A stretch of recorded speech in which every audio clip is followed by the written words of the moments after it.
Hello, সবাই কেমন আছেন? তো আমি কন্টিনিউ ভিডিও দিতে পারিনি, এর জন্য আসলে আমি দুঃখিত। তো আজকে আলোচনা করব একটি মানে গুরুত্বপূর্ণ বিষয় নিয়ে কয়েকটি। মানুষের কিন্তু যারা ভিসা আবেদন করে, ছোট্ট, ছোট্ট কিছু ভুলে অনেক সময় ভিসা পায় না। কিন্তু তারা এটার কারণ খুঁজে পায় না যে সবকিছুই রিয়েল আছে।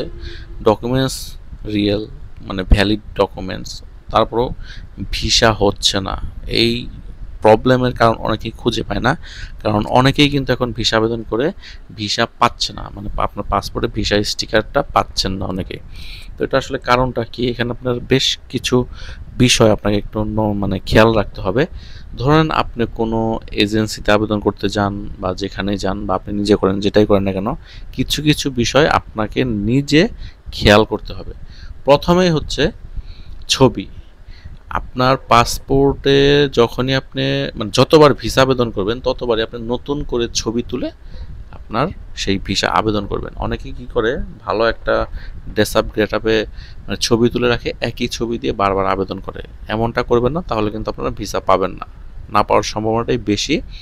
কারণ আপনি ধরেন এখন একটা ভিসা করেছেন এক ছবি দিয়ে, আপনার কাছে ছবির কপি রয়ে গেল, সেই ছবি দিয়ে যদি আবার আপনি ভিসা অ্যাপ্লাই করেন, নেক্সটে কিন্তু ভিসা না হওয়ার সম্ভাবনা বেশি। কারণ সেম ছবি ভিসা অ্যাপ্লাই করার জন্য ইউজ করার জন্য না করা আছে। আপনি ভিসা অ্যাপ্লাই করার জন্য আপনার রিসেন্ট মানে একদম কারেন্ট ছবি, যেটা আপনার মানে যেদিন আবেদন করবেন পারলে সেদিন তুলে দেওয়া ভালো।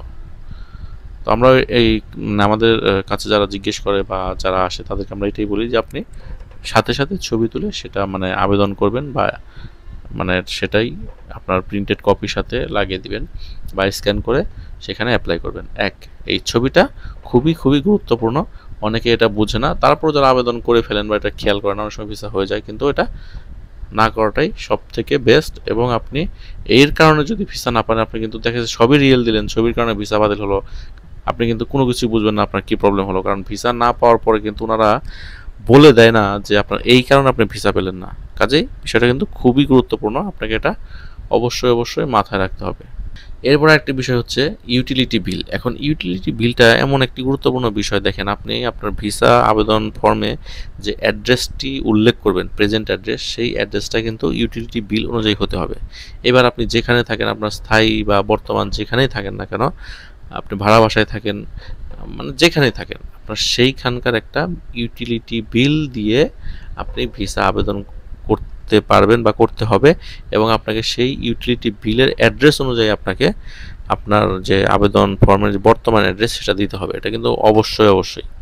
না হলে কিন্তু আপনার ভিসা ফাইল অ্যাড্রেসের সাথে মিল না থাকলে, যে অ্যাম্বাসিগুলো মানে সিলেক্টেড করা আছে, সেখানে জমাও দিতে পারবেন না, এবং অ্যাড্রেসে ভুল হলে কিন্তু আপনি ভিসা না পাওয়ার সম্ভাবনা আছে।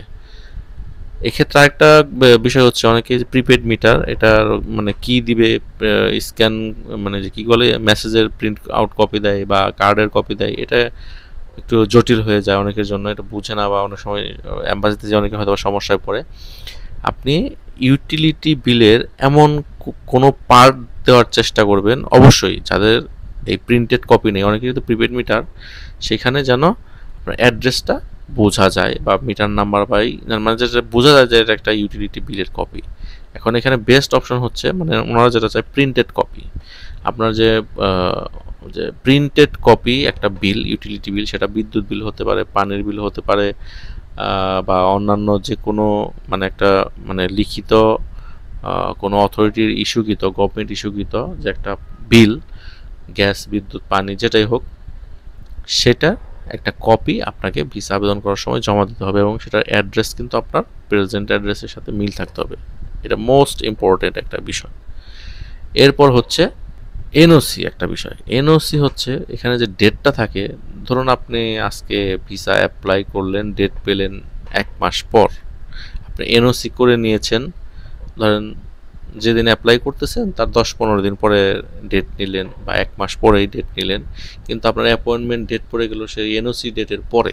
এটা কিন্তু একটা সমস্যা। এক্ষেত্রে আপনি এনওসি ডেটটা ফাঁকা রাখতে পারেন, বা এনওসিতে ডেট উল্লেখ না করে অন্যভাবে সেটাকে লিখতে পারেন, বা ডেট যদিও লিখে থাকেন আপনি আগে যাচাই করে নেবেন যে এখন কত ডেটের শিডিউল পাওয়া যাচ্ছে, সেই শিডিউলের কতদিন পর ভিসা হচ্ছে, সেই ভিসার থেকেও সম্ভাব্য কয়েকদিন মানে পরে আপনার এনওসির ডেটটা উল্লেখ করতে পারেন, কারণ তারা যাতে বুঝতে পারে যে আপনি যে কখন ইন্ডিয়ায় যেতে যাচ্ছেন সেটা যেন আপনার ভিসা পাওয়ার পরে হয়ে থাকে। এই ব্যাপারটা মাথায় রাখবেন। আরেকটি বিষয় হচ্ছে, স্টুডেন্ট যদি হন আপনারা, যারা স্টুডেন্টরা আবেদন করবেন, ইয়াং যারা, অনেকের মানে ভ্যালিড আইডি কার্ড থাকে না। আর যখনই আপনি স্টুডেন্ট দেবেন আপনি কিন্তু অবশ্যই ভ্যালিড আইডি কার্ড ভিসা আবেদন করার সময় জমা দিতে হবে, মানে মানে ভিসা মানে ভ্যালিড আইডি কার্ডের ফটোকপি।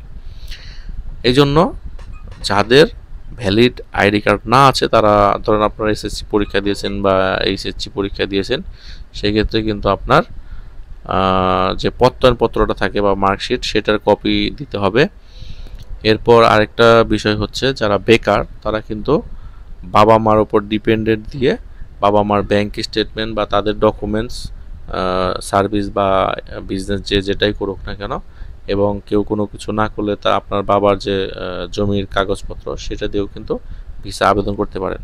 এবং এই কয়েকটা বিষয়, 3-4টা বিষয় আপনি যদি নিজে এটা খেয়াল করেন ভিসা আবেদন করার সময় এবং নিজে বুঝে এটা নিয়ে একটা আবেদন করেন, কিংবা আপনার যে এজেন্সিতে যান না কেন যাদের হেল্প নেন তাদের কাছে যদি শেয়ার করেন কিংবা এটা মানে ভালোভাবে বুঝে নেন, সেক্ষেত্রে আপনার ভিসা পাওয়ার সম্ভাবনাটা বেশি থাকবে।